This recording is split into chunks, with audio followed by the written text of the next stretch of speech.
In 1415, England and France were locked in a long and bitter conflict known as the Hundred Years' War. King Henry V of England led a small but determined army across the English Channel into France. His goal was simple yet dangerous: claim territory and assert English power.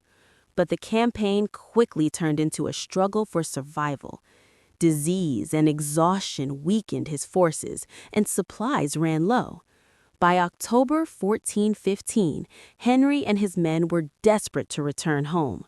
Standing in their way was a massive French army. Outnumbered and surrounded, the English seemed doomed. On October 25, 1415, near the village of Agincourt, the two armies met. The battlefield was a narrow strip of land between forests, soaked by heavy rain. Thick mud covered the ground, turning it into a deadly trap.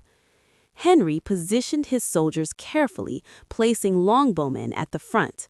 These archers carried powerful longbows capable of firing arrows with deadly force.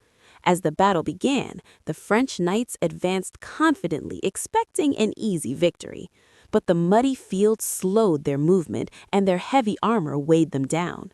Then the English archers unleashed a storm of arrows. The sky darkened as thousands of arrows rained down on the advancing French. Chaos erupted as horses fell and soldiers struggled to move. Trapped in the mud, the French forces became easy targets. Wave after wave of attacks collapsed under relentless arrow fire. English soldiers then moved forward, engaging in close combat. Despite their smaller numbers, they fought with discipline and determination. The French army began to crumble. Knights fell one after another, unable to escape the crushing conditions. By the end of the day, the battlefield was covered with fallen soldiers. Against all odds, England had won a stunning victory. Thousands of French troops were lost, while English casualties remained relatively low.